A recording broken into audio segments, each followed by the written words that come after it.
Boa tarde, meus irmãos. Que a boa mão do Pai seja com seu povo nessa tarde. Quero agradecer a atenção dos irmãos, convidá-los a estudarmos a palavra de Deus mais uma vez no dia de hoje. Antes, convido-os a orar e eu quero pedir para que os irmãos mais uma vez se lembrem do pastor Silvestre. Ele tinha recebido alta na última sexta-feira, mas infelizmente ontem à tarde precisou voltar a ser internado e precisou de UTI. Aí que os irmãos orem para que Deus, em bondade, cumpra a vontade de Deus na vida do pastor Silvestre. Mas se ele se agradar, que preserve o pastor Silvestre entre nós, para nossa alegria, para o conforto da família. Vamos falar com Deus. Nosso Pai, eu quero agradecer ao Senhor. O Senhor é um Deus vivo, é um Deus presente. O Senhor, com amor e com graça, cuida de nós. Obrigado, Pai. Senhor, eu clamo pela tua misericórdia e suplico a Deus para que o Senhor esteja abençoando a cada um de nós nessa tarde. Rogo ao Senhor pela irmã Darcy, está por fazer um procedimento hoje à tarde, que tua mão seja sobre ela. Rogo pela irmã Lourdes Cunha, que continua internada, pela irmã Lourdes Alencar, que está em Belo Horizonte. Senhor, eu suplico pelo pastor Silvestre, que voltou a ser internado. Tem misericórdia dele, Pai. Seja com o irmão Severino também, ó Deus. Abençoa-nos nessa tarde. Em nome de Jesus eu te peço, ó Deus. Amém, Senhor. Amém. Meus irmãos, eu gostaria de trazer um estudo com o seguinte tema: as lições do oleiro e do vaso. As lições do oleiro e do vaso. Há algumas passagens na Bíblia que fazem essa alusão, tanto em Isaías, em Romanos, em 2 Timóteo e a principal em Jeremias 18. E eu queria chamá-los para considerar a ilustração do oleiro e do vaso a partir de Jeremias capítulo 18. Eu digo que ela é a principal porque ela é a mais detalhada sobre o assunto. Abra, por favor, então, em 18 do livro de Jeremias. E leiamos a partir do versículo 1, que diz assim: Palavra do Senhor que veio a Jeremias, dizendo: Dispõe-te e desce à casa do oleiro, e lá ouvirás as minhas palavras. Desci à casa do oleiro, e eis que ele estava entregue à sua obra sobre as rodas.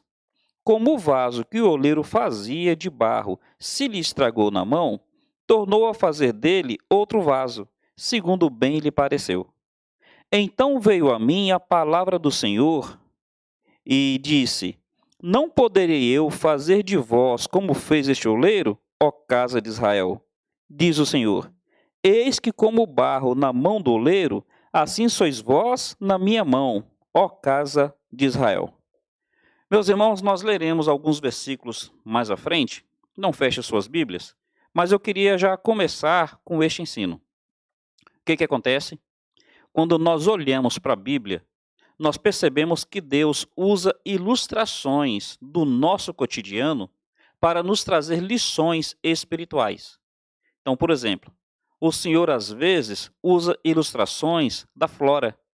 A Bíblia fala sobre a questão de nós sermos ramos da videira que é Jesus Cristo, onde o Senhor é o grande viticultor. Então, algo do dia a dia dos discípulos da época. Essa ilustração aí de videira, Jesus Cristo, nós ramos e o Senhor, o viticultor. O que nós percebemos? Que Deus usa ilustrações do dia a dia.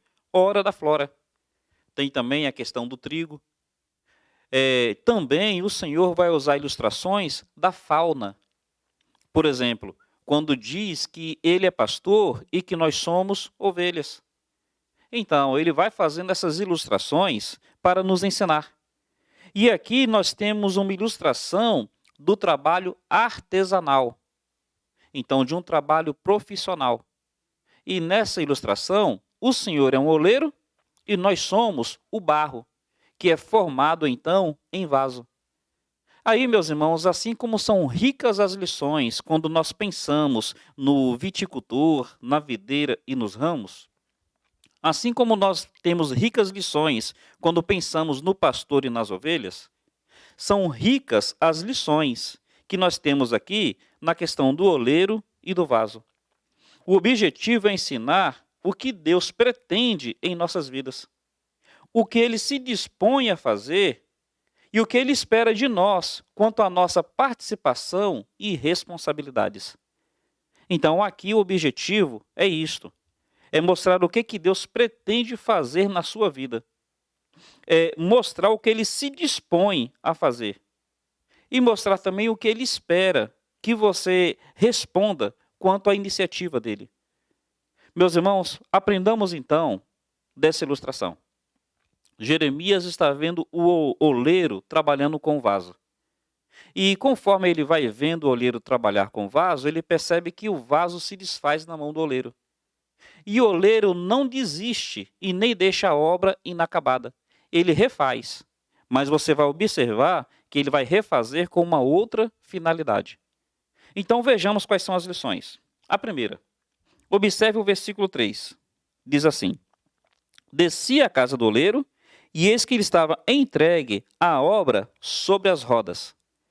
Meus irmãos, a primeira lição do agir de Deus na nossa vida é que o trabalho de Deus ele é artesanal.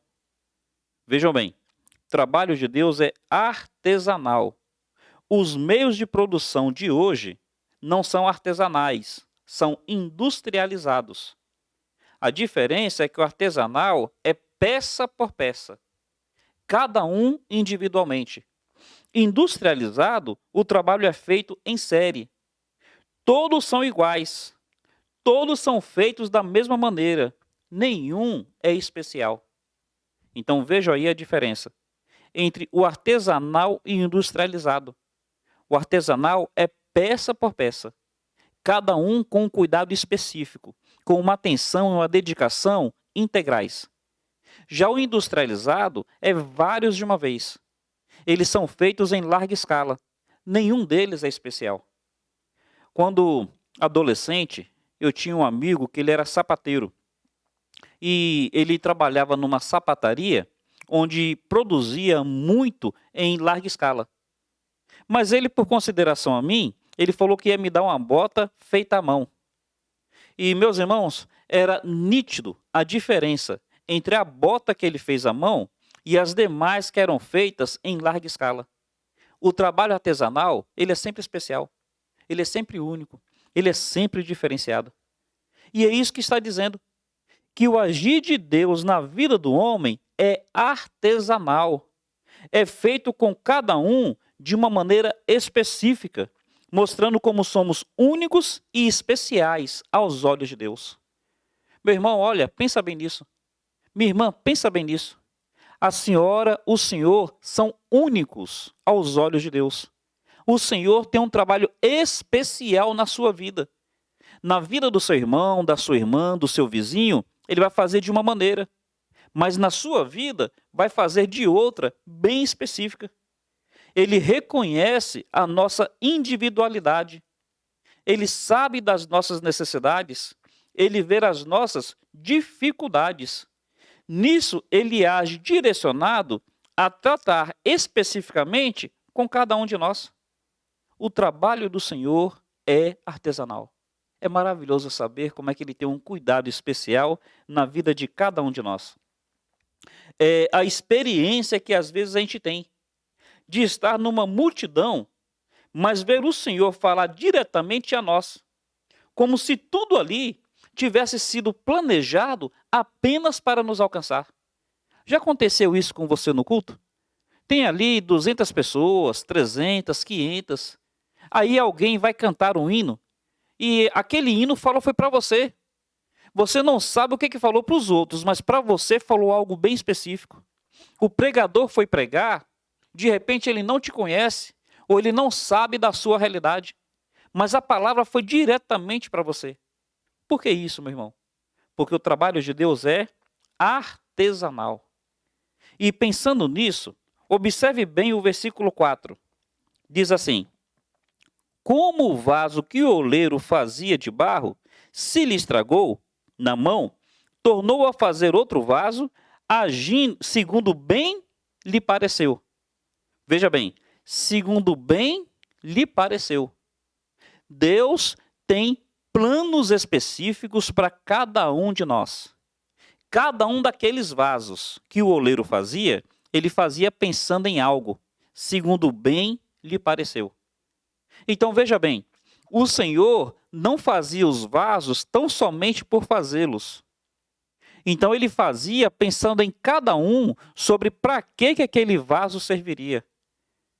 Quando nós fazemos em larga escala, de repente a demanda é de 50, mas em larga escala a pessoa faz 500. Os primeiros 50, ele sabe para que precisariam. Os outros 450, ele não tem utilidade nenhuma. Mas, meus irmãos, quando a coisa é artesanal, aí cada um é para uma finalidade específica. É por isso que o industrializado sai mais barato. É por isso que o artesanal é mais valorizado. Então, tenta imaginar. Naquela época, a fabricação de vasos obedecia a finalidades diferentes. Numa época em que não havia água encanada, não havia Tupperware, não havia geladeira, os vasos de barro, eles eram utilizados para atender essas necessidades. Então, tinham vasos que estavam apenas para guardar água. Até um tempo atrás, quando a gente ia na roça, então tinha ali uma moringa, com aquela moringa feita de barro. Então, a moringa estava ali só para guardar água, a água bem fresquinha. Então, naquela época, os vasos tinham finalidades assim. Tinham vasos que atendiam à necessidade de guardar grãos. Então, naquela época, não tinha geladeira, as pessoas produziam milho, produziam trigo e guardavam os grãos nos vasos. Tinham vasos que eram feitos para guardar azeite.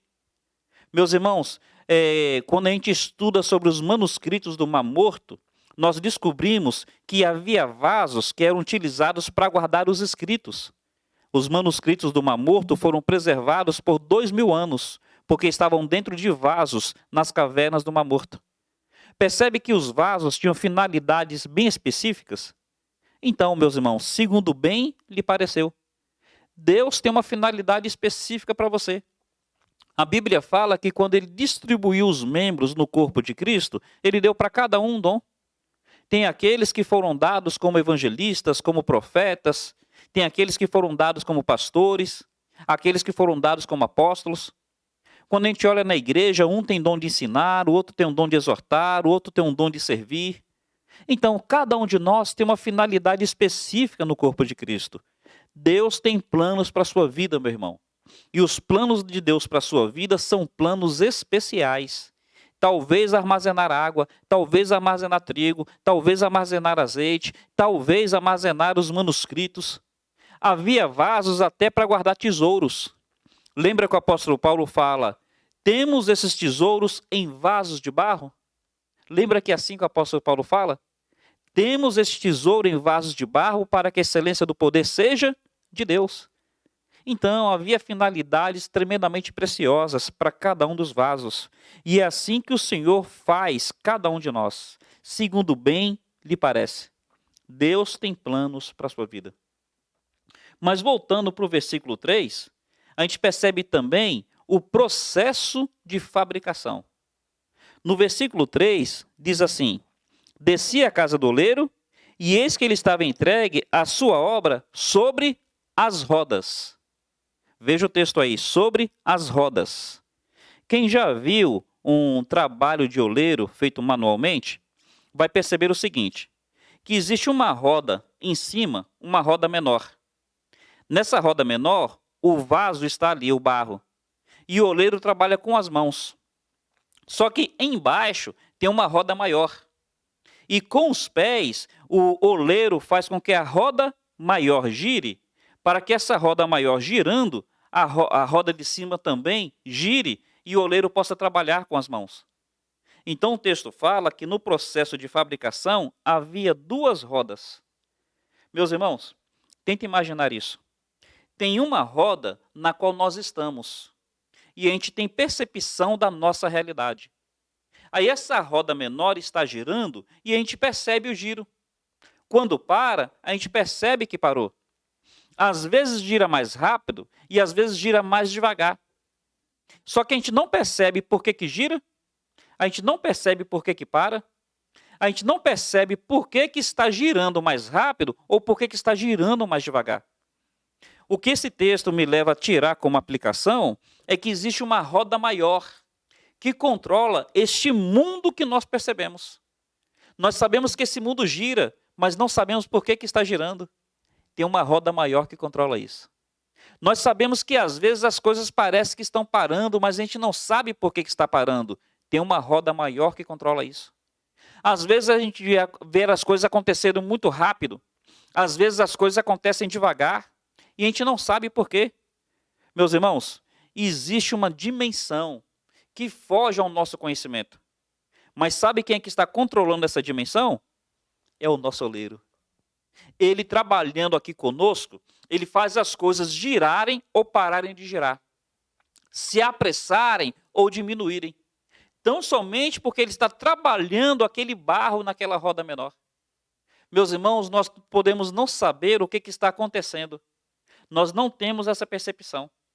Podemos não saber por que acontece ou por que deixa de acontecer. Mas o texto está nos ensinando que existe o Senhor trabalhando sobre as rodas. Ele sabe o que está fazendo. Coisas que para nós, de repente, são imperceptíveis. Mas o Senhor está direcionando tudo. Coisas que talvez nós não saibamos explicar, mas precisamos entender. O nosso oleiro está no controle de ambas as rodas. E nisso daqui, o que cabe a nós? Nessa roda menor, o barro que estava sendo moldado em vaso precisava ficar no centro da roda. No centro. Não podia ficar nem um pouco à esquerda e nem um pouco à direita. Porque se não estivesse no centro, atrapalharia muito o processo de fabricação. Então está girando. Se estiver no centro, gire como girar. Ficará sempre no centro, no eixo da roda. Mas se ficar um pouquinho à esquerda, conforme gira, o que estava na esquerda vai para a direita. Conforme gira, o que estava atrás vai para frente. Então, onde é que o barro que estava sendo moldado, o vaso, precisava ficar? No centro da roda. Meu irmão, isso quer dizer que você tem que estar no centro da vontade de Deus. Nem um pouquinho à esquerda, nem um pouquinho à direita. Porque se você sair um pouquinho que seja do centro da vontade de Deus, haverá deformidade no barro que estará sendo formado, no vaso que estará sendo formado. O seu namoro precisa estar no centro da vontade de Deus, nem um pouquinho para a esquerda, nem um pouquinho para a direita. Meu irmão, a sua vida precisa estar no centro da vontade de Deus. Se nós realmente queremos ser trabalhados pelo oleiro, se nós realmente queremos ser formados um vaso útil, um vaso bem feito, nós precisamos estar no centro dessa roda, no centro da vontade de Deus, no centro do agir de Deus. Não permita que teu namoro saia do centro. Ora, a Bíblia fala que crente com descrente é julgo desigual. Não aceite um namoro fora da vontade de Deus. A Bíblia fala que o relacionamento tem que ser com duas pessoas descompromissadas, com duas pessoas que são livres. Se a pessoa é divorciada, não é de Deus para a sua vida. Aceite a vontade do Senhor, não saia do centro. Ora, se aquela pessoa ela já é comprometida, não é de Deus para você. Meus irmãos, coisas que eram óbvias, coisas que eram tão claras, ficam parecendo que hoje as pessoas querem negociar. Não saia do centro da vontade de Deus. Meu irmão, sua fé precisa ser uma fé centralizada em Cristo. Cristo, apenas Cristo e nada mais que Cristo. Ora, sua fé precisa ser direcionada pela palavra de Deus. A palavra de Deus, apenas a palavra de Deus e nada mais que a palavra de Deus. Seu serviço precisa ser voltado na igreja do Senhor Jesus Cristo. Ora, nós não podemos ser crentes sem compromissos com a igreja de Cristo. Não saia do centro da vontade de Deus. A palavra do Senhor vai ter ensinos muito preciosos acerca disso. E meus irmãos, conforme aquele vaso estava sendo girado naquela roda, o oleiro estava trabalhando com as suas mãos. E o que acontecia? Os excessos precisavam ser tirados. Então, colocava ali, vamos fazer de conta, 2 quilos de barro. Conforme estava sendo moldado o vaso ia ficar com 1,5 kg. Então tinha muito barro e excessos precisavam ser tirados. Como é que o oleiro fazia? Ele umedecia suas mãos com água e com um pouquinho de óleo. E umedecendo as suas mãos com água e com um pouquinho de óleo, ele ia moldando o vaso e ia tirando os excessos. Meus irmãos, o óleo é símbolo do Espírito Santo. E a água é símbolo da palavra de Deus. Como é que os excessos são tirados de nossa vida? Permita-se ser trabalhado pelo Senhor. E como é que o Senhor vai trabalhar? Pelo seu Santo Espírito e pela sua santa palavra. A Bíblia vai nos ensinar que é assim que Deus vai nos moldando. É assim que o Senhor vai nos formando. É assim que excessos são tirados. E é assim que o vaso, então, vai tomando a forma que o Senhor quer que tome. É assim que o Senhor, então, vai fazendo com que nós estejamos dentro daquilo que Ele planeja para nós. Conforme o Senhor vai trabalhando em nós, muita coisa precisa ser retirada, descartada. É o princípio da renúncia. Meus irmãos, é impossível ser trabalhado por Deus se nós não estivermos dispostos a renunciar. Moisés, para ser quem foi, ele precisou renunciar ao Egito.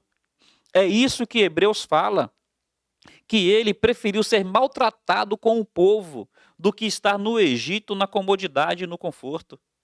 Meus irmãos, para que Pedro pudesse ser quem foi, ele precisou renunciar às redes. Jesus Cristo falou: vinde após mim, eu vos farei pescador de homens. Aí Pedro, deixando as redes, deixando os barcos, deixando a pesca, seguiu Jesus. Os excessos têm que ser tirados, precisa haver renúncia. Para que Eliseu fosse sucessor de Elias, o texto fala que ele estava com uma junta de bois. Ele precisou queimar aquelas juntas, para então poder seguir Elias e ser o seu sucessor. Paulo, para ser quem ele foi, ele precisou renunciar ao seu farisaísmo. Precisou renunciar à posição de status que ele tinha entre os judeus. O ponto que eu queria enfatizar é que as pessoas elas querem ser trabalhadas por Deus, mas não querem que excessos sejam tirados da sua vida. Não, meus irmãos. Às vezes tem muito barro aí, e muito desse barro precisa ser tirado para que o vaso se esteja dentro daquilo que o oleiro planejou. O jeito de Deus trabalhar é suave. Ele vai embaixo, ele vai em cima, ele sobe, ele desce. É suave. É com água, é com óleo. Mas precisa, com a suavidade do Senhor, ir tirando esses excessos. É claro que, às vezes, a ideia de tirar algo de nossa vida nem sempre é tão suave.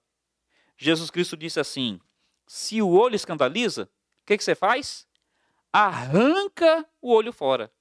Bom, aí realmente não é algo suave. Na época não existia anestesia geral. Então, realmente era algo que a ideia transmitia dor. Transmitia algo doloroso, mas algo profundamente necessário. Então, meu irmão, seja com suavidade, ou seja de uma maneira dolorosa, permita-se que o excesso seja tirado da sua vida. Eu agora há pouco falei de namoro. Arranca o olho fora. Arranca o olho fora, termine esse relacionamento se ele não estiver no centro da vontade de Deus. Pensa bem nas suas posturas, pensa bem nas suas atitudes. Moisés renunciou, Pedro renunciou, Eliseu renunciou, Paulo renunciou. É impossível ser trabalhado por Deus se não estiver à disposição de renunciar. Indo adiante, impurezas atrapalham o processo. Pensa bem nisso. Impurezas atrapalham o processo. Então, no que o oleiro está trabalhando o barro, às vezes acontece do barro começar a ficar arranhado. Às vezes acontece do barro começar a ficar deformado. E aí o que está acontecendo? Que o barro está arranhado, que o barro está deformado. Não é a inabilidade do oleiro.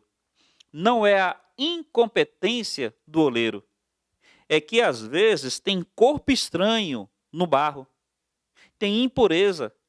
É um grãozinho que está ali. É uma palha que está ali. Aquele grão, aquela palha, aquela ferpa, aquele pedacinho de madeira precisa ser tirado. porque está fazendo com que o vaso fique deformado, com que o vaso fique arranhado, com que o vaso venha a ficar rachado. Meu irmão, olha, pecado impede o trabalho de Deus na vida do homem. Não é que Deus seja impotente, é que Deus, na sua santidade, ele não trabalha com pecado. O texto diz assim: santificai-vos hoje, porque amanhã o Senhor fará maravilhas no meio de vós. Para que o Senhor faça maravilhas amanhã, eu preciso santificar-me hoje. Meus irmãos, impurezas, pecado, impede o agir de Deus na vida do homem. Não aceite pecado na sua vida. Não aceite impureza no seu coração.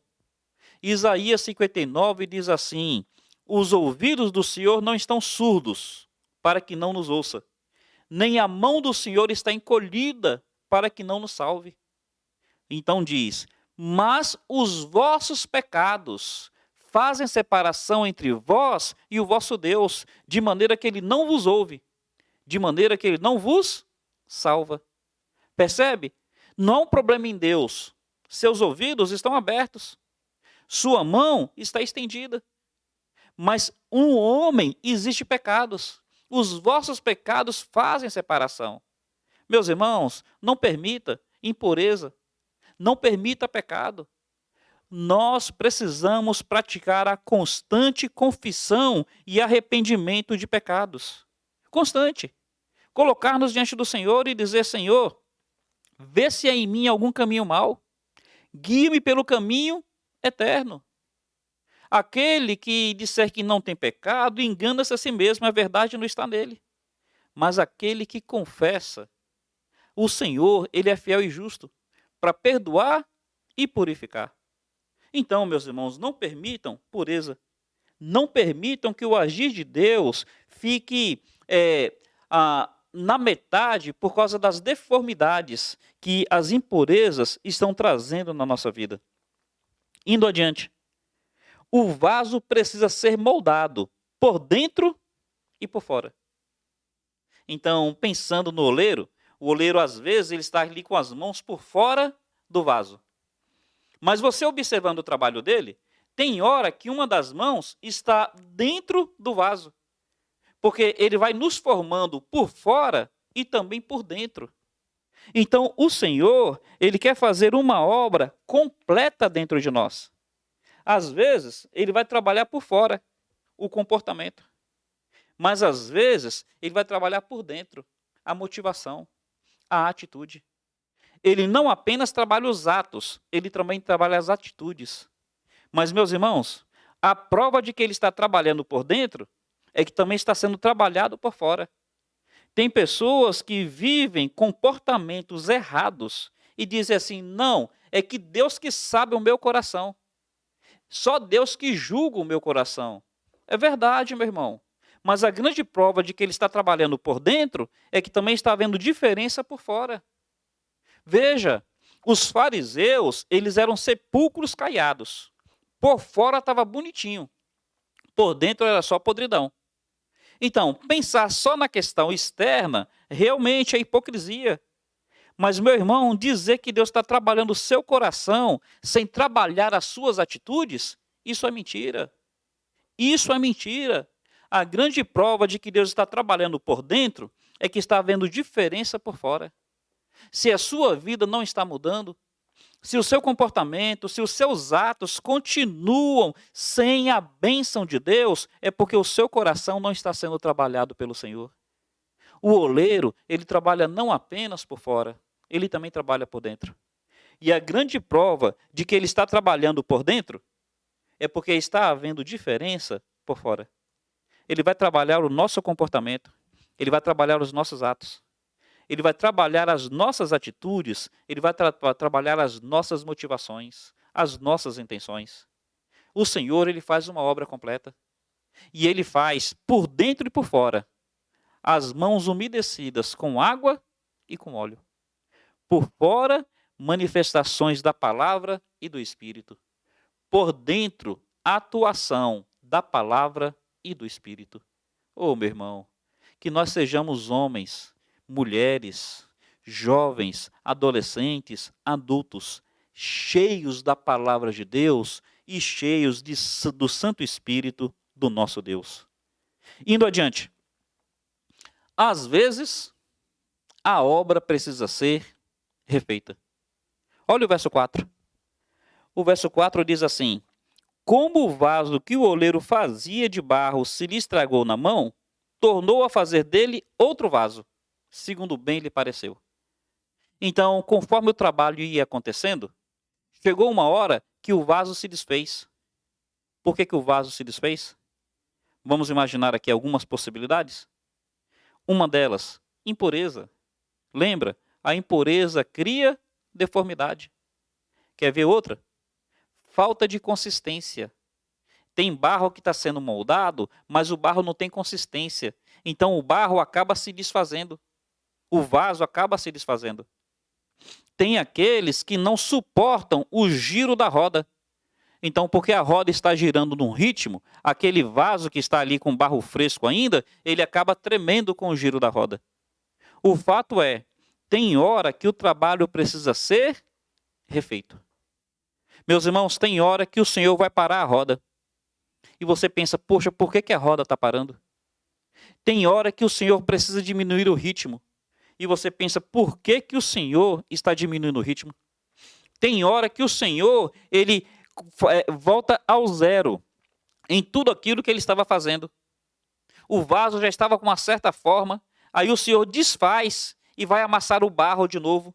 E você pensa, poxa, por que Deus me fez voltar à estaca zero?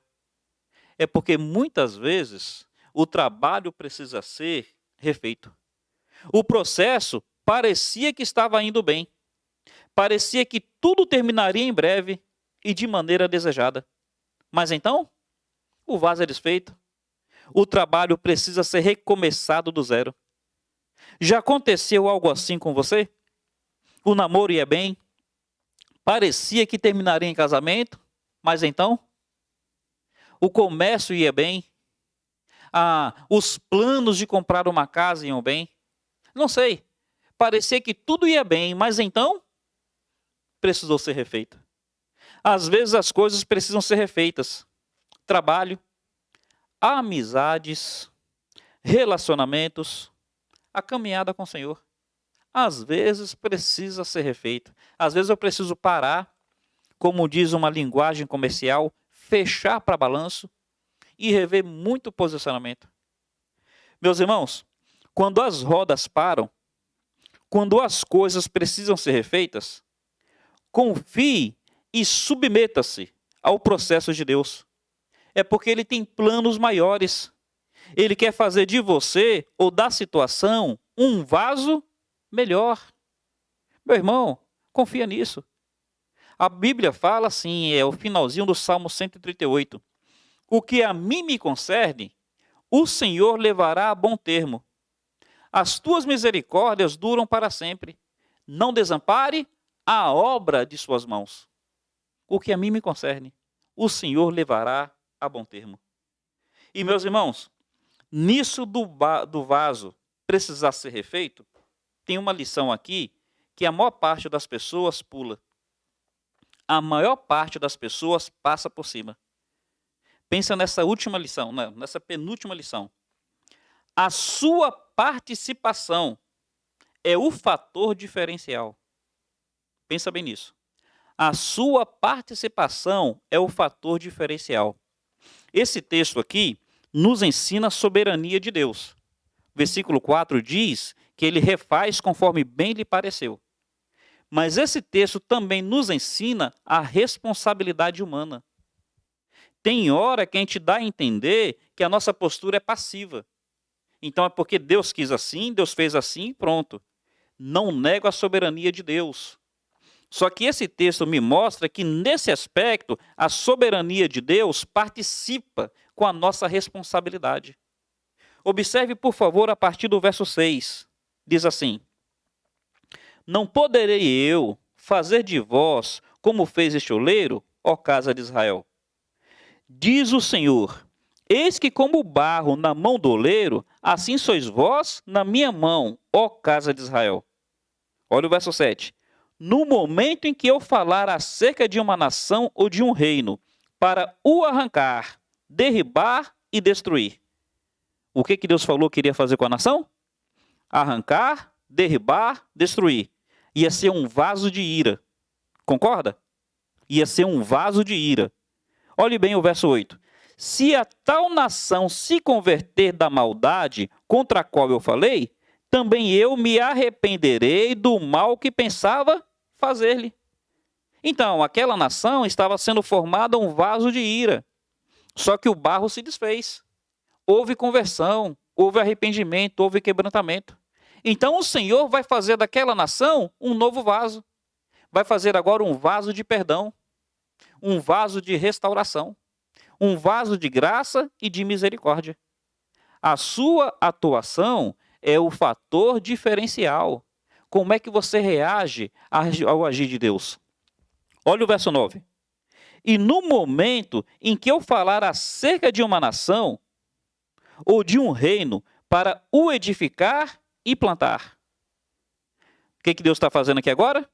Um vaso de misericórdia. Um vaso de graça. Ele vai edificar e plantar aquela nação. Olha o verso 10. Se ele fizer o que é mal perante mim e não der ouvidos à minha voz, então me arrependerei do bem que houvera dito que lhe varia. Então Deus está dizendo o seguinte, olha, eu sou soberano. Eu sou soberano para fazer o vaso. Só que eu quero dar ao vaso a liberdade também de participar. Eu quero fazer desse daqui um vaso de ira. Estou fazendo um vaso de ira. Quando eu falo assim, eu quero, não é que Deus quer mandar ninguém para o inferno. Mas conforme o comportamento do homem, conforme a dureza do seu coração, Deus está fazendo vasos de ira. Só que muitos deles acabam se arrependendo. Se lembra dos ninivitas? Deus havia mandado Jonas dizer aos ninivitas que dali a 40 dias Nínive seria destruída. Mensagem de juízo, vaso de ira. Só que o texto fala que no caminho de 3 dias, no primeiro, o povo começou a se arrepender. E se arrependeu do rei até o menor daquele povo. Aí Deus, que ia fazer dali um vaso de ira, Deus usa de misericórdia e preserva aquela nação. Está vendo? Então Deus, ele é soberano. Mas Deus trabalha junto conosco. Meu irmão, olha, se a mão de Deus pesar sobre a sua vida, não é porque Deus determinou que ia pesar. É porque tem havido atitudes na sua vida que têm trazido o peso da mão do Senhor sobre você. Israel era para ser uma nação preservada. Era para ser a nação diferencial. Deus havia dito de Israel que levantaria e preservaria. Só que Israel se rebelou contra Deus. O que Deus fez então? Deus fez com que Israel fosse levado cativo, o reino do norte. E agora Deus está falando de Judá. Olha, Judá, da mesma maneira, eu estou planejando te abençoar. É isso que eu quero. Mas você está se endurecendo cada vez mais. Lembra que é essa a mensagem de Jeremias? Convida Judá ao arrependimento, mas Judá não quer se arrepender? Meus irmãos, porque Judá não quis se arrepender, o reino que era para ser edificado, agora foi arrancado. Às vezes pode nos parecer que o homem é passivo no agir de Deus sobre a sua vida. Mas não é essa a realidade. Deus é sempre soberano. E nessa soberania, Ele escolheu agir conosco, levando em conta também a nossa participação. Meu irmão, olha, a pessoa não vai para o inferno porque Deus quer mandar ela para o inferno. A pessoa vai para o inferno porque tem rejeitado o amor de Deus por meio de Jesus Cristo, aqueles que têm ouvido. E a pessoa, ela é salva, não é porque Deus falou, não, esse eu quero salvar independente de qualquer coisa. É porque Deus manifestou sua graça e a pessoa se entregou à graça de Deus. Deus é sempre soberano. E é dito nos versos 7 e 9 que o Senhor intencionou algo. Mas nos versículos 8 e 10, ele fez diferente, dado a resposta que o homem deu. Então o Senhor iria arrancar. O povo se arrependeu, ele preservou. O Senhor iria abençoar. O povo se endureceu, Deus pesou a mão. O Senhor controla as rodas. O Senhor sabe o que está fazendo. Se compromete a retirar as impurezas e refazer o vaso sempre que necessário. Percebe? Ele controla as rodas, ele sabe o que está fazendo, se compromete a retirar as impurezas e refazer o vaso sempre que necessário. Mas nós, assim como o barro, precisamos nos dispor em suas mãos, sermos flexíveis e moldáveis como o barro é antes de passar pelo forno. Então, assim que o vaso ele fica pronto, o barro ainda está mole. Aí, depois passa pelo forno e o forno endurece o barro. Enquanto nós não passamos pelo forno, precisamos nos dispor a ser aquilo que o Senhor planejou para nós. Meu irmão, Deus quer fazer de você um vaso de misericórdia, um vaso de graça, um vaso de bênção. Não resista ao agir de Deus. Não se permita impureza. Não se permita deformidade. Entregue-se à bondade do Senhor. E pensando nisso, quero deixar a última lição que acompanha essa. Lembra que são 4 textos da Bíblia que falam sobre o oleiro e o vaso. Esse daqui é o principal porque é o mais detalhado, é o que melhor explica. Tem também Isaías, tem Romanos 9 e tem 2 Timóteo. Eu queria terminar com esse de 2 Timóteo. Olha o capítulo 2, versículos 20 a 21. 2 Timóteo 2, 20 a 21 diz assim: Ora, numa grande casa não há somente utensílios de ouro e de prata. Há também de madeira e de barro. Alguns para honra, outros, porém, para desonra. Assim, pois, se alguém a si mesmo se purificar destes erros, será vaso de honra, santificado e útil ao seu possuidor, estando preparado para toda a boa obra. Então, aqui está confirmando o que eu estou dizendo, que o vaso ele tem a responsabilidade de considerar que tipo de vaso ele será. Está dizendo que numa grande casa existem 2 tipos de vasos: os vasos de honra e os vasos de desonra. Os vasos de honra, eles são aqueles valorizados. Os vasos de desonra são aqueles que, infelizmente, não são valorizados. E qual é o fator diferencial que o texto diz? Observe bem como é que fala aí. Assim, pois, versículo 21. Assim, pois, se alguém a si mesmo se purificar desses erros, será utensílio para a honra, santificado e útil ao seu possuidor, estando preparado para toda a boa obra. Meus irmãos, vamos pensar mais uma vez naquela época como é que funcionava. Lembra? Não tinha geladeira, não tinha Tupperware. Como é que eles conservavam as coisas? Havia vasos para colocar água, aquela água fresquinha, que o vaso de barro consegue preservar a temperatura. Havia vasos para colocar azeite, para colocar o trigo. Havia vasos para colocar alimentos. Havia vasos de ornamentação para mostrar assim como é que o vaso era bonito, como é que o oleiro era um artista. Havia os vasos de honra. Mas sabe também o que havia? Lembra? Assim como não tinha geladeira, como não tinha Tupperware, também não tinha banheiro. Havia os vasos que serviam de latrina.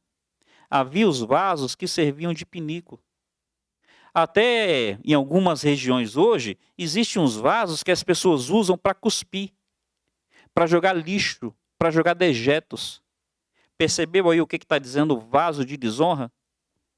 Meu irmão, o homem, ele é feito do barro, assim como o vaso é feito do barro. Então o vaso é símbolo do homem. E Deus, ele criou o homem para que o homem fosse a sua imagem e semelhança.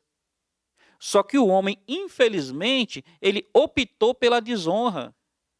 E nós, em Cristo, hoje, temos o privilégio da escolha de novo.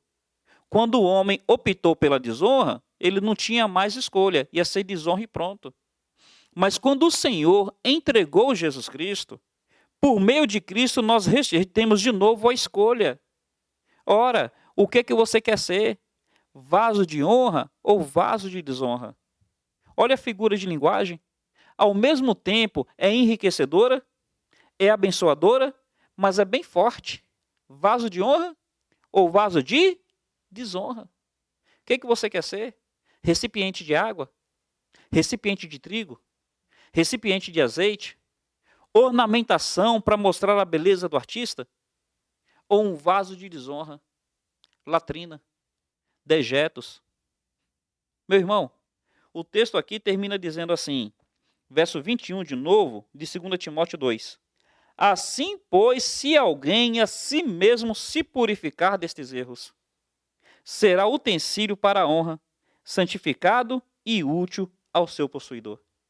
Pensa bem, no agir maravilhoso, gracioso, soberano de Deus, você tem uma esfera de responsabilidade. Teu casamento pode ser um casamento de honra ou desonra, depende da sua atitude. Pode ser o casamento que as pessoas têm como referência do que querem, ou que as pessoas têm de referência do que não querem. Seus filhos querem ter um casamento como o seu ou diferente do seu? Honra ou desonra? Você, como crente em Jesus Cristo, você pode ser aquele tipo de crente que é referência de como todos os crentes devem ser, ou o tipo de crente que é melhor que as pessoas não sejam iguais. Seu pastor, o que diria de você? Eu quero ter mais 10 crentes como esse irmão, mais 10 como essa irmã? Ou diria assim, esse já está mais do que dá conta, se um dia pedir carta eu vou até ficar feliz. O que seu pastor diria de você? Eu, como pastor, eu tenho me perguntado isso. O que a minha igreja diria de mim? Quero ter pastores como o pastor Vitor? Ou olha, pastor Vitor está aqui só por misericórdia. Meu irmão, nós temos uma esfera de responsabilidade. Nós temos uma escolha. Que tipo de crente você tem sido? Que tipo de homem? Que tipo de mulher? Que tipo de marido? Que tipo de pai? Que tipo de mãe? Que tipo de esposa? Que tipo de filho? Em nome do Senhor Jesus Cristo, permita-se ser trabalhado pelo Senhor. Permita-se ser moldado pelo grande oleiro. Deus tem planos maravilhosos para a sua vida. Ele está comprometido a moldá-lo e a fazer de você um vaso de honra e de alegria. Tão somente seja sensível e disposto na mão do Senhor. Que o agir dele seja completo na sua vida. Que você seja um vaso de honra. Que Deus nos abençoe. Que essa palavra encontre lugar em nossos corações. Amém. Vamos falar com o Pai. Deus, obrigado pelos ensinos da Tua palavra, porque eles são tremendamente preciosos, são vivos e, ó Pai, nos dão direções. Senhor, eu quero pedir a Ti para que essa palavra encontre lugar especial no coração daqueles que estão nos ouvindo ou que virão a nos ouvir em tempo oportuno. Pai amado, me ajuda a ser um vaso de honra, Pai. Senhor, continua a Tua obra em minha vida, não desista de mim, ó Pai. E me ajude, ó Deus, a estar dentro dos Teus planos graciosos. Pai, eu peço da mesma maneira sobre a nossa igreja, Pai. Abençoa o nosso povo aqui. Peço por aqueles que estão nos ouvindo onde quer que estejam. Ó Senhor, levanta vasos de honra entre nós. Por essa palavra que está sendo dada aqui, ó Pai, move pessoas a se disporem em ser vasos de honra.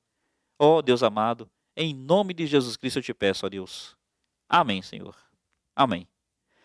Meus irmãos, eu encerro e eu queria deixar um pedido de oração.